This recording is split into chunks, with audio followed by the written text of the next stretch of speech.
Okay, this is the last part of the lyrical etude. So this is measures, pick up to measure 22 through to the end of measure 25, where the repeat sign is anyway.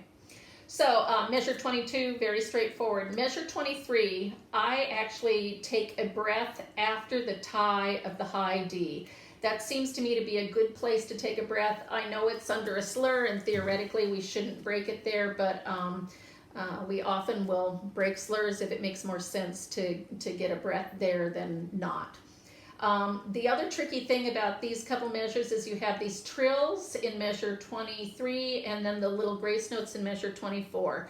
They actually are all the same thing. They're basically a shortened trill, which is called a mordent, M-O-R-D-E-N-T. They're written out in 24 because you have the note above, note C, D, C, and then E flat, F, E flat. In measure 23, they aren't written out. There's a trill on them, but just by virtue of how quickly all of that is going by, we don't really have time to do much more. And then at the end of measure, let's see, 24, we have, again, the B flat, and then 4 little grace notes. Again, that should be an 8th note B flat, 4 32nd notes on 6. So 5, 6, E, and a 7, 8, and 1, 2, 3, 4, 5, 6 to finish this out. I would practice measures 23 and 24 for a little bit without anything, without the trills or the grace notes or the turn that's grace notes at the end of the measure. So that would be 7, 8.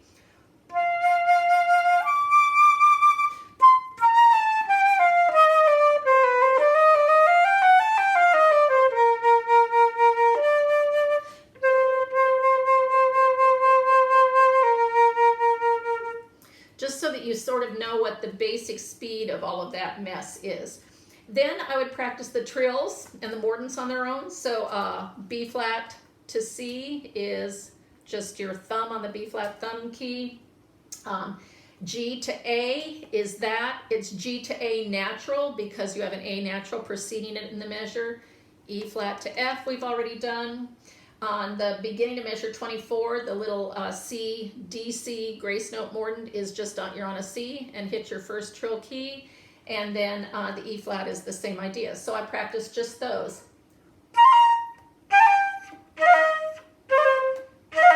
So that just becomes reflexive and you don't really have to think about it very much. Okay, and then this is kind of a long phrase to make it breathing wise. So I get the breath that I mentioned after the high D in measure 23. I might work on trying to make it to the end of 25. If I can't, I think that it's reasonable to take a breath before the grace note, 30 seconds turn, so 5, B flat, and then breath, 6, E, and a 7, 8, and 1, 2, 3, 4, 5, 6. Or you can take a breath before the last C 16th in measure 22. So 5, 6, E, and a 7, 8 breath, and 1, 2, 3, 4, 5, 6. It would be good to plan and practice all of those breaths just in case you need them. They're at the end of a challenging etude, and sometimes the longer that you go on playing, the more that you might need help to get a breath. Okay, so here's the pickup to bar 22. 5, 6.